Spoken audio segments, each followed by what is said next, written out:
Hello students, मैं professor Radha Tiwari GS college of commerce Wardha के e learning platform पे आप सभी का स्वागत करती हूँ। दोस्तों, आज के हमारे वीडियो का एजेंडा है कि हमने जो पिछले लेक्चर्स में रेशियो एनालिसिस के तहत बहुत सारे फार्मूलाज और स्टेटमेंट्स को पढ़ा है, आज उन फार्मूलाज और स्टेटमेंट को एक्चुअल इम्प्लीमेंट कैसे किया जाता है एग्जाम्पल्स में, वो आज हमारा एजेंडा है। तो सबसे पहले आपको एक काम करना होगा कि इस वीडियो के डिस्क्रिप्शन बॉक्स में मैंने एग्जाम्पल की लिंक आपको दे रखी है। तो सबसे पहले वो लिंक ओपन करके आपको अपने पास एग्जाम्पल अपनी कॉपी पे लिख लेना है और उसके बाद उस एग्जाम्पल को इस वीडियो से कोरिलेट करने की कोशिश करनी है। तो दोस्तों, स्टार्ट करते हैं हमारा रेशियो एनालिसिस का पहला एग्जाम्पल।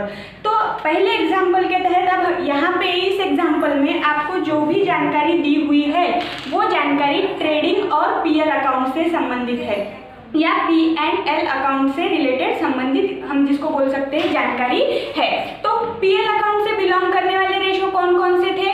सबसे पहला ग्रॉस प्रॉफिट रेशो, दूसरा net profit ratio, net operating profit ratio, stock ratio या इन्वेंटरी टर्नओवर रेशो। तो इन सभी रेशोज को आज हमें कैलकुलेट करना है। तो आप भी अभी एग्जाम्पल अगर आपने कॉपी पे लिख रखा होगा तो देख पा रहे होंगे कि आपके पास अवेलेबल है trading and profit and loss account. तो इस अकाउंट के अंतर्गत आने वाले आइटम्स को लेकर हमें आज रेशो कैलकुलेट करना है। तो सबसे पहला रेशो जो हम कैलकुलेट करेंगे वो है ग्रॉस प्रॉफिट रेशो।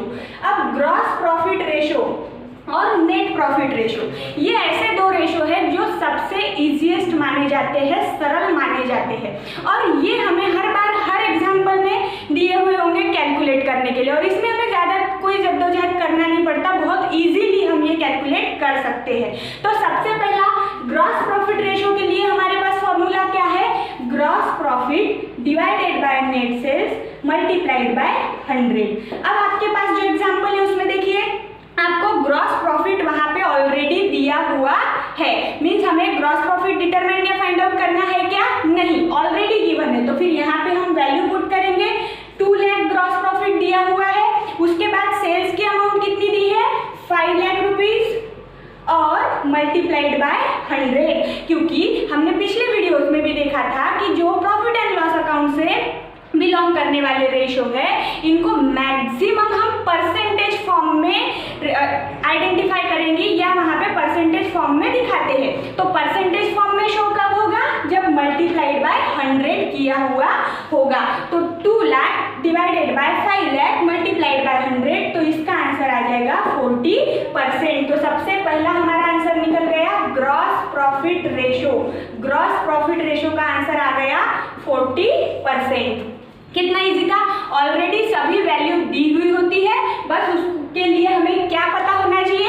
फॉर्मूला याद होना चाहिए। और अगर आपको इस फॉर्मेट में, मतलब जैसे ऑलरेडी गिवन में प्रॉफिट एंड लॉस अकाउंट या बैलेंस शीट दी हुई है और उससे संबंधित या उससे रिलेटेड रेशोज हमें कैलकुलेट करनी है, तो सिर्फ आपके लिए एक मैंडेटरी टर्म है कि आपको वहां पे उस जो भी रेशो को कैलकुलेट करने बोला है उसका फॉर्मूला याद होना चाहिए।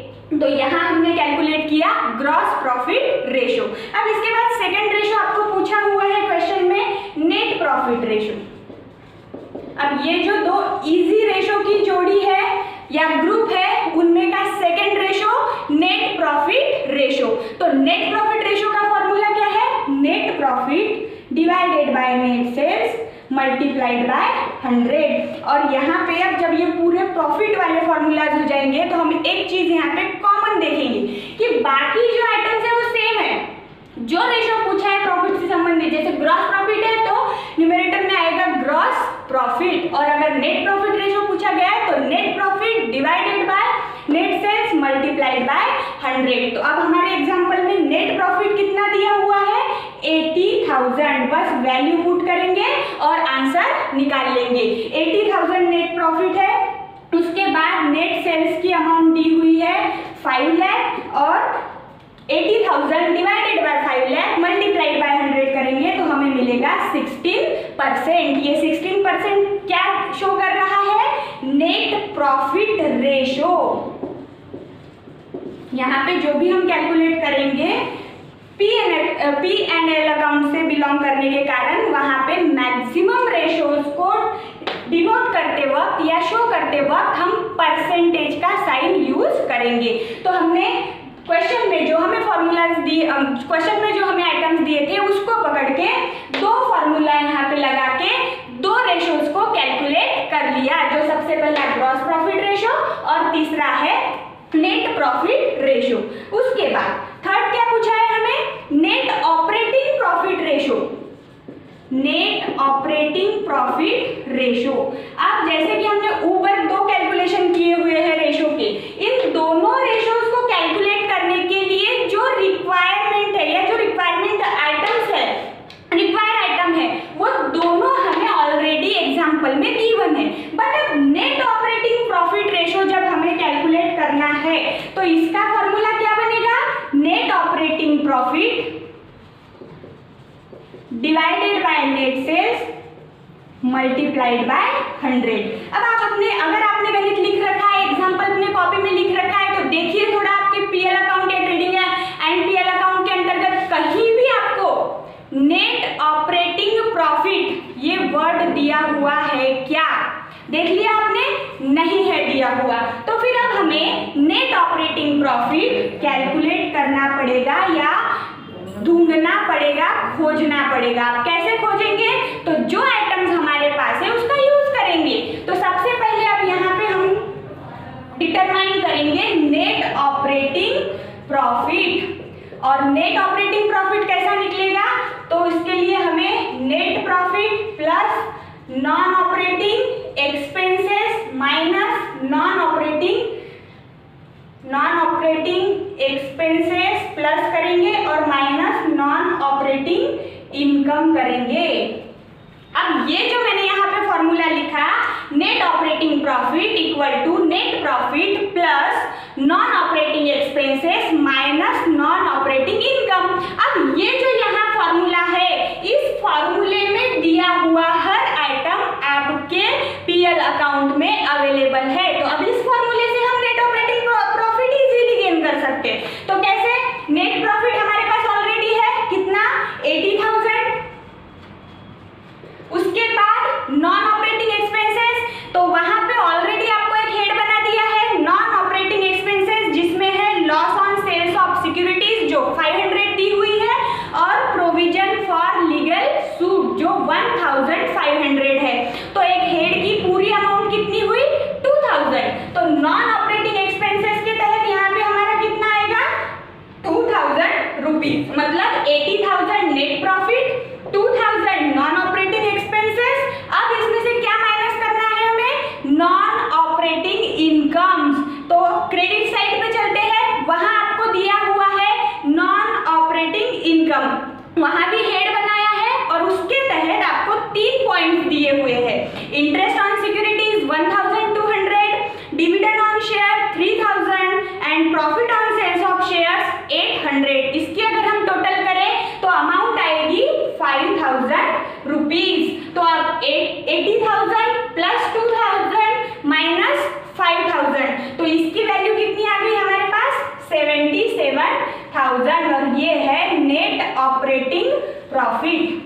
अब जो हमारे फॉर्मूले की रिक्वायरमेंट है, net operating profit divided by net sales multiplied by 100, तो दोनों जो रिक्वायरमेंट है वो अब हमारे पास है, हम फॉर्मूले की रिक्वायरमेंट को फुलफिल कर पा रहे हैं। तो अब क्या करेंगे, नेट ऑपरेटिंग प्रॉफिट कितना है हमारा, 77,000, और उसके बाद नेट सेल्स 5 है और मल्टीप्लाइड बाय 100, और ये करने के बाद हमें अमाउंट मिलेगी 15.4%। ये हमारा तीसरा कैलकुलेशन यहाँ पे पूरा हुआ, नेट ऑपरेटिंग प्रॉफिट रेशो, जिसमें मैंने सबसे पहले कहा था कि जो दो रेशोज है वो इजीएस्ट है, उनका जो ग्रुप है वो इजीली कैलकुलेट किया जा सकता है। तो ये हमें बस फॉर्मूला याद रखना है और कैलकुलेट करना है। बट तीसरे फॉर्मूले में आपने देखा कि हमें नेट ऑपरेटिंग प्रॉफिट रेशो अगर कैलकुलेट करना है तो इसके लिए जो रिक्वायरमेंट थी नेट ऑपरेटिंग प्रॉफिट की, वो हमने सबसे पहले फुलफिल की। अब चौथा जो हमारा यहाँ पे फॉर्मूला लगाना पड़ेगा या चौथा रेशो कैलकुलेट करना है, वो देखते हैं सबसे पहले कि कौन सा कैलकुलेट हमें करना है रेशो, इस प्रॉफिट एंड लॉस अकाउंट का यूज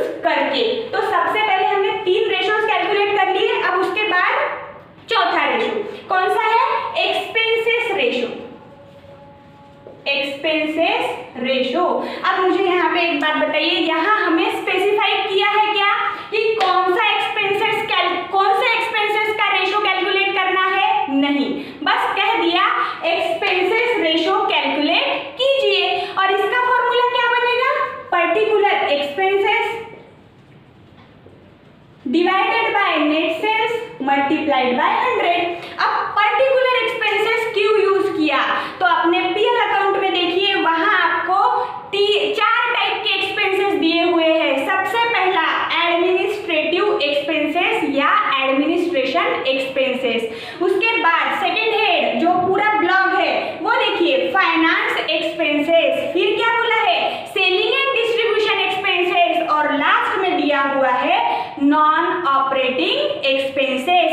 मतलब एक्सपेंसेस रेशो को केवल एक तरीके से सॉल्व किया जाएगा क्या, नहीं। तो पहला होगा एडमिनिस्ट्रेटिव एक्सपेंसेस, दूसरा फाइनेंस, तीसरा सेलिंग एंड डिस्ट्रीब्यूशन और चौथा नॉन ऑपरेटिंग एक्सपेंसेस रेशो। तो अब एक्सपेंसेस रेशो को कैलकुलेट करने के लिए हम ये वाला फॉर्मूला यूज जरूर करेंगे, लेकिन इन नामों के अनुसार। तो सबसे पहला कौन सा बनेगा, एडमिनिस्ट्रेटिव एक्सपेंसेस रेशो। तो सबसे पहला फॉर्मूला एडमिनिस्ट्रेटिव एक्सपेंसेस रेशो। अब इसका फॉर्मूला क्या बनेगा, पर्टिकुलर एक्सपेंसेस। तो पर्टिकुलर एक्सपेंसेस का नाम क्या है फॉर्मूले में, administrative expenses divided by net sales multiplied by 100। अब देखिए एडमिनिस्ट्रेटिव एक्सपेंसेस कितना गिवन है हमें एग्जांपल में 1 लाख, और नेट सेल्स कितना दिया हुआ है 5 लाख मल्टीप्लाइड बाय 100, आंसर आएगा 20%। तो ये जो वैल्यू निकल के आई है ये है administrative expenses ratio. Means expenses ratio को जब कैलकुलेट करना है तो उस रेशो के अंतर्गत 4 निकालने, 4 में से पहला हुआ केवल कौन सा, administrative expenses ratio. Administrative expenses ratio के बाद सेकंड है फाइनेंस एक्सपेंसेस रेशो। तो फिर हम यहाँ पे नाम स्पेसिफाइड करेंगे फाइनेंस एक्सपेंसेस रेशो। अब फाइनेंस एक्सपेंसेस रेशो, तो देखिए फाइनेंस एक्सपेंसेस का एक स्पेशल ब्लॉक दिया हुआ है और उसकी टोटल अमाउंट बाहर दी हुई है, कितनी है 7000 डिवाइडेड बाय, फिर से क्या होगा 5 लाख मल्टीप्लाइड बाय 100। अब 7000 divided by 5 lakh multiplied by 100 करेंगे तो 1.4% हमें वैल्यू मिलेगी फाइनेंस एक्सपेंसेस रेशो की। ये हो गया सेकेंड। और ये एक्सपेंसेस के रेशो समझते हुए क्या समझना है कि वहां मींस क्वेश्चन में हमें केवल ये पूछा हुआ होगा कैलकुलेट एक्सपेंसेस रेशो, बट यहाँ अभी हमें खुद का कॉमन सेंस लगाना है कि पीएल अकाउंट में हमें कितने टाइप के एक्सपेंसेस दिए हुए हैं। फिर हमारा formula particular expenses divided by net sales multiplied by 100, और पर्टिकुलर के जगह पर जो भी एक्सपेंसेस है उनका नाम वहां डालते चलना है। तो 2 हो गए। उसके बाद तीसरा कौन सा है, selling and distribution expenses ratio. Selling and distribution expenses ratio, अब इसका फॉर्मूला फिर से क्या बनेगा, selling and distribution expenses divided by net sales multiplied by 100। अब ये फॉर्मूला बनाने के बाद वैल्यू ढूंढने चलते हैं। चलिए पीएल अकाउंट में देखिए, तो यहाँ पे हमें ज्यादा खोजने की जरूरत नहीं है, सीधा उन्होंने हेड बना दिया है सेलिंग एंड डिस्ट्रीब्यूशन एक्सपेंसेस। कितना दिया हुआ है इस हेड की amount 16000 divided by 5 lakh multiplied by 100, इसका आंसर आएगा 3.2%। तो ये क्या मिला हमें, selling and distribution expenses ratio. तीसरा भी रेशो हमने कैलकुलेट कर लिया। अब 3 रेशो कैलकुलेट करने के बाद सिर्फ चौथा रेशो हमारा कैलकुलेट करना बाकी है इस हेड के तहत एक्सपेंसेस रेशो में। तो अब चौथा हेड कौन सा है, non operating expenses ratio. Non operating expenses ratio. अब आपको थोड़ा पिछला याद करना है, हमने जो तीसरा फॉर्मूला लगाया था या तीसरा रेशो कैलकुलेट किया वो कौन सा था, ऑपरेटिंग प्रॉफिट रेशो। और ऑपरेटिंग नेट प्रॉफिट हमारे पास था क्या गिवन, नहीं, वो हमने ऑलरेडी वहां से फाइंड आउट किया। ठीक है, फाइंड आउट करने के बाद अब यहाँ पर लेकिन आपको कंफ्यूज नहीं होना है, यहाँ क्या पूछा है, non operating expenses ratio. Non operating expenses ratio, और इसका फॉर्मूला क्या बनेगा, नॉन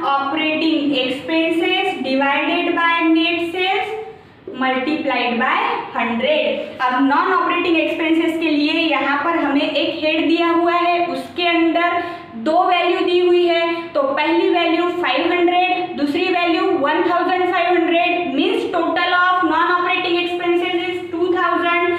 तो यहाँ पे हम लिख लेंगे 2000 रुपीज। उसके बाद नेट सेल्स की वैल्यू कितनी है, 5 लाख मल्टीप्लाइड बाय 100, आंसर आएगा 0.4%। और ये किसकी वैल्यू हमने फाइंड आउट की, नॉन ऑपरेटिंग एक्सपेंसेस रेशो।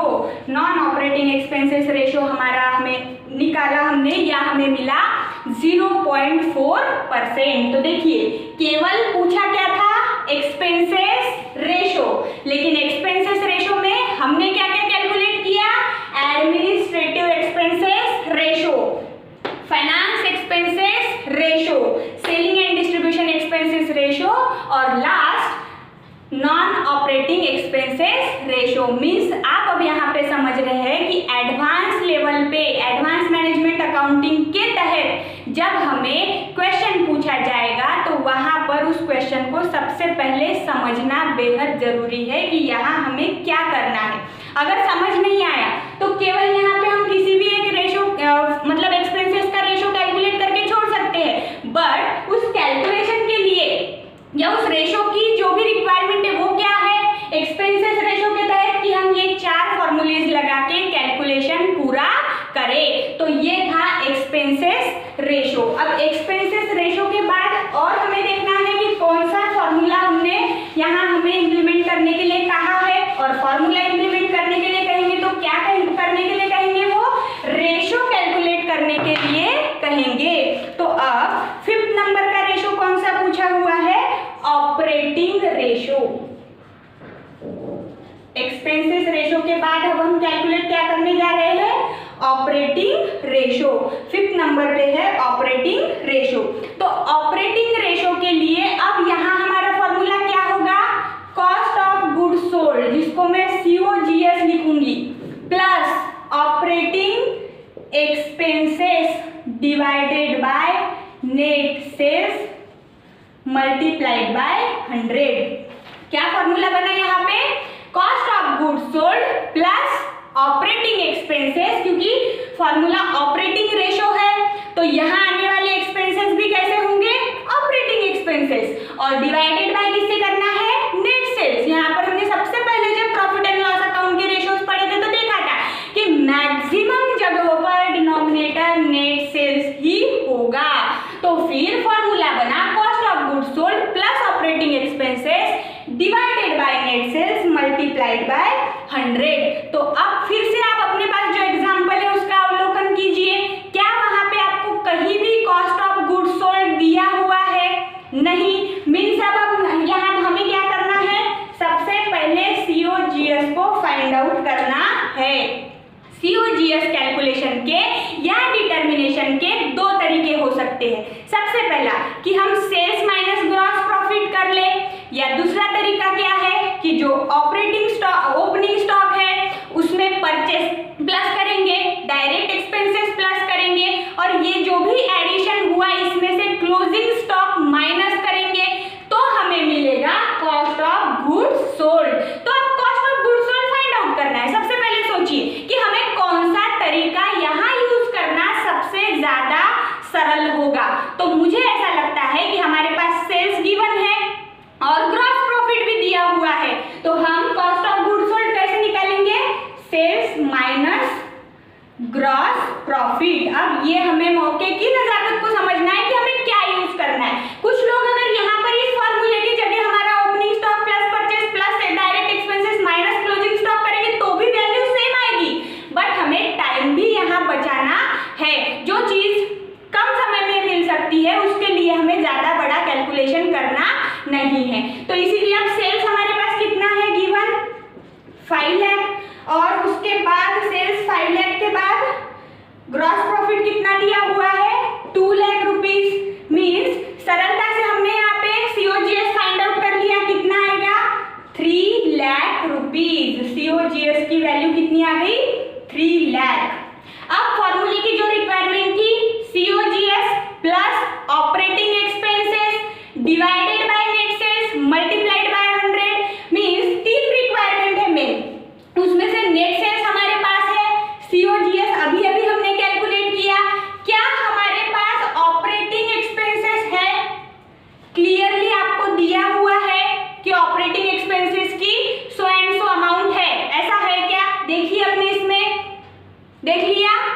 नहीं है।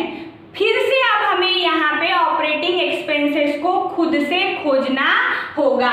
तो फिर से यहाँ पे सेकंड कैलकुलेशन हमारा क्या होगा इस फॉर्मूले के लिए या इस रेशो के लिए, ऑपरेटिंग एक्सपेंसेस। अब ऑपरेटिंग एक्सपेंसेस में कौन कौन से एक्सपेंसेस आएंगे, जो बिजनेस से स्ट्रेटली सीधा कनेक्टेड हो। तो फिर ऑपरेटिंग एक्सपेंसेस में आप देखते हैं हमारे जो एक्सपेंसेस की लिस्ट गिवन है, उस लिस्ट में देखिए कौन कौन से एक्सपेंसेस आपको डायरेक्ट कनेक्टेड लगते हैं। सबसे पहला एडमिनिस्ट्रेटिव एक्सपेंसेस, क्या ये डायरेक्टली कनेक्टेड है?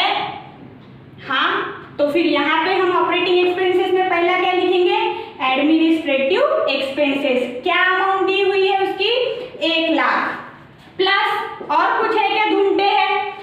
उसके बाद है फाइनेंस एक्सपेंसेस, क्या ये डायरेक्टली रिलेटेड है? तो हाँ, तो फिर उसकी अमाउंट कितनी है, 7000, तो ये भी ऐड कर लेंगे। उसके बाद यहाँ लिखना पड़ेगा फाइनेंस एक्सपेंसेस या फाइनेंस एक्सपेंसेस। उसके बाद क्या है, सेलिंग एंड डिस्ट्रीब्यूशन एक्सपेंसेस। भाई अगर चीज बेचने के लिए या उपभोक्ता तक पहुंचाने के लिए कोई एक्सपेंसेस हो रहा है तो वो सीधा कनेक्शन उसका बिजनेस से है, इसीलिए यहाँ क्या आएगा, सेलिंग एंड डिस्ट्रीब्यूशन एक्सपेंसेस। इसकी अमाउंट हमें कितनी दी हुई है, 16,000 या 16,000, और इसका जब हम टोटल कर लेंगे तो हमें मिलेगा 1,22,000। और ये 1,22,000 क्या दर्शा रहा है, ऑपरेटिंग एक्सपेंसेस। अब देखिए हमारे फॉर्मूले की ओर, जो हमारी 3 रिक्वायरमेंट थी क्या वो हमारे पास है? तो हाँ, COGS चाहिए था, है कितना है, 3 लाख, तो लिख लेंगे यहाँ पे 3 लाख प्लस ऑपरेटिंग एक्सपेंसेस कितना, 1,23,000 divided by net sales 5 lakh multiplied by 100। इसका टोटल कर लेंगे तो आएगा 4,23,000 divided by 5 lakh multiplied by 100, और इसका आंसर आएगा 84.6%। मीन्स ऑपरेटिंग रेशो हमारा कितना आया, 84.6%। देखिए अब यहाँ भी जो फॉर्मूला सबसे पहले याद होना जरूरी है, यहाँ हमारे पास होना जरूरी है COGS प्लस ऑपरेटिंग एक्सपेंसेस, क्योंकि अगर फॉर्मूला ही ना होता तो क्या हम इन चीजों तक पहुंच पाते कि हमें इसकी जरूरत है, COGS की जरूरत है या ऑपरेटिंग एक्सपेंसेस की जरूरत है, ये हम जान पाते नहीं। इसीलिए सबसे पहला काम आपको एक करना है कि जितने भी फॉर्मूलाज मैंने आपको एक PDF फॉर्म में दिया हुआ है, वो PDF को खुद, भले ही वो PDF एकदम समराइज है लेकिन फिर भी खुद से लिखिए। लिखने से आप वो एक बार लिखने के लिए पढ़ेंगे और पढ़ेंगे जब तो आपके वो माइंड में कहीं ना कहीं स्टोर होता जाएगा और उसका उपयोग हमें बहुत से जगहों पर करना है। तो ये हमने 5वां यहाँ पे फॉर्मूले से या 5वां रेशो कैलकुलेट किया, ऑपरेटिंग रेशो। अब ऑपरेटिंग रेशो के बाद इस एग्जाम्पल में सबसे लास्ट में आपको पूछा हुआ है स्टॉक टर्नओवर रेशो। सबसे आखिरी में पूछा है स्टॉक टर्नओवर रेशो, या 6 नंबर पे हम जिसको दूसरा नाम है इन्वेंटरी टर्नओवर रेशो। तो यहाँ पे लिख लेंगे stock turnover ratio equal to, अब स्टॉक टर्नओवर रेशो कैलकुलेट करना है तो इसके लिए इसका फॉर्मूला है COGS divided by average stock. भूल के भी यहाँ मल्टीप्लाइड बाय 100 करना नहीं है, क्योंकि ये फॉर्मूले की रिक्वायर मल्टीप्लाइड बाय 100 करना नहीं है, इसका फॉर्मूला ही है COGS divided by average stock. अब देखो फॉर्मूले की ओर, जो फॉर्मूले में पूछा हुआ है क्या हमारे पास अवेलेबल है? तो हाँ, COGS तो अभी हमने निकाला, कितनी थी अमाउंट COGS की, 3 लाख रुपीज, ठीक है। उसके बाद सेकंड क्या था, एवरेज स्टॉक। अब देखिए अपने गिवन एग्जांपल में कहीं भी एवरेज स्टॉक का उल्लेख है क्या, नहीं, बट एवरेज स्टॉक निकालने के लिए जिन आइटम्स की जरूरत है वो बेशक हमारे पास दिए हुए है, तो इसीलिए अब 3 लाख लिख के ये फॉर्मूला यहीं पे छोड़ देंगे और इधर हम वर्किंग नोट बनाएंगे। और जब भी आप अभी जैसे पहले एग्जांपल्स में पहले रेशोज में मैंने ऐसा वर्किंग नोट करके कोलन एंड डैश नहीं दिया लेकिन आप जब भी इस एग्जाम्पल को अपने कॉपी पे लिखेंगे या इसे बार बार करेंगे तो आपको क्या आदत डालनी है कि जहां जहां हम खुद वैल्यू डिटरमाइन कर रहे हैं या फाइंड आउट कर रहे हैं तो वो हमने कैसे की, ये वहां एक हेडिंग डालना है, working note underline colon and dash, और उसके तहत लिखना है। इस पे भी आपको मार्किंग होती है। वो कहीं ऐसे रफ में करके और केवल वैल्यू का यूज करना, ये वहां पे उद्देश्य नहीं है। इसीलिए अब यहाँ पे इससे पहले मैंने वहां वर्किंग नोट ऐसा करके लिखा नहीं था, पर जब आप एग्जाम्पल लिखेंगे तो आपको वो करना है। मैंने एंड में लिख दिया वर्किंग नोट। अब मुझे क्या ढूंढना है, एवरेज स्टॉक। तो एवरेज स्टॉक कैसे मिलेगा, opening stock plus closing stock divided by 2 मिल जाएगा हमें इजीली एवरेज स्टॉक। तो देखिए आपके ट्रेडिंग एंड पीएल अकाउंट का सबसे पहला जो आइटम है वो है स्टॉक ऑन हैंड, जो होता है 75,000 यहाँ हमें दिया हुआ है। और उसके बाद क्रेडिट साइड में सबसे लास्ट वाला आइटम देखिए जो दिया हुआ है 97,000 डिवाइडेड बाय 2, इसकी टोटल आएगी 1,72,000 डिवाइडेड बाय 2। अगर 1,72,000 को डिवाइडेड बाय 2 करेंगे तो हमें एवरेज स्टॉक मिलेगा 86,000। कितना मिल गया एवरेज स्टॉक, 86,000। तो यहाँ पे मैंने लिख दिया 86,000 और भूल के भी मल्टीप्लाइड बाय 100 करना नहीं है। तो स्टॉक टर्नओवर रेशो हमारा आएगा 3.49 टाइम्स। अब यहाँ पे मल्टीप्लाइड बाय 100 मैंने नहीं किया तो परसेंटेज आएगा क्या, नहीं आएगा। तो फिर स्टॉक टर्नओवर रेशो हम डिनोट कैसे करेंगे, टाइम से, और ये लिखना जरूरी है। जैसे कि इससे पहले वाले रेशोज में परसेंटेज में आया हुआ है तो परसेंटेज फॉर्म वहां पे दिखाना जरूरी है, वैसे ही स्टॉक टर्नओवर रेशो को टाइम्स के अंतर्गत या टाइम्स लिख के दर्शाना या डिनोट करना जरूरी माना जाता है।